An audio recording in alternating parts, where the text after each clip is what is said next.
नमस्कार दोस्तों, जैसा कि आप जानते हैं कि आप और हम जिस पल में जी रहे हैं, जिस पल में हमारा जीवन चल रहा होता है, उसे वर्तमान कहा जाता है। और इस जीवन को पूर्ण रूप से जीने के लिए हमें वर्तमान में जीने की कला अवश्य सीखनी चाहिए।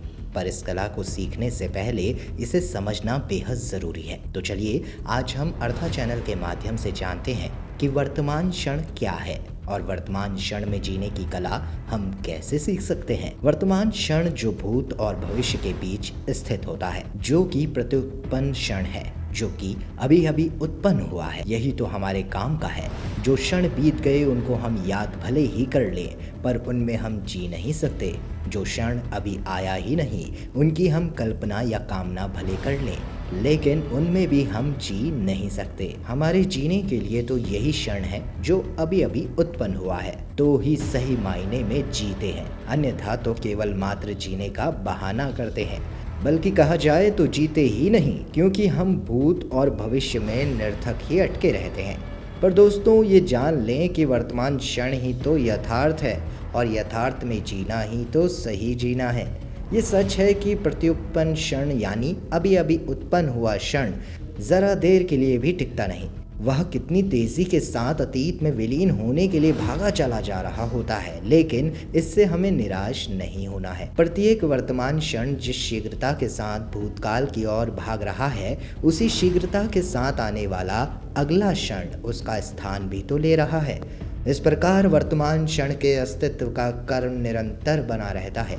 जिस द्रुत गति से वर्तमान क्षण उदय होता है, उसी द्रुत गति से अगले क्षण के साथ लय भी हो जाता है। उदय और लय, इन दोनों के बीच ज़रा सा भी अंतराल नहीं रहता है, और ऐसे ही अगले क्षण से जुड़ते चले जाने के कारण इस क्षण के अस्तित्व का क्रम अनंत हो जाता है। इसलिए कह सकते हैं कि इस अल्प जीवनी लघुतम क्षण में जीना आ जाए तो अनंत में जीना आ जाएगा, अक्षय में जीना आ जाएगा।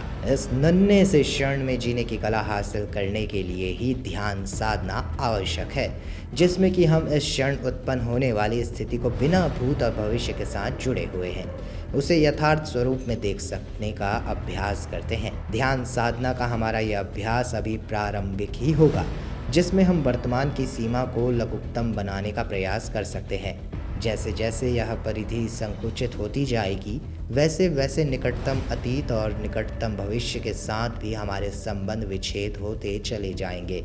और इसी ध्यान साधना के अभ्यास में एक समय ऐसा आएगा जब हम लघुतम प्रयुतम क्षण का साक्षात्कार करना सीख लेंगे, और उसी का साक्षात्कार परम सत्य का साक्षात्कार होगा।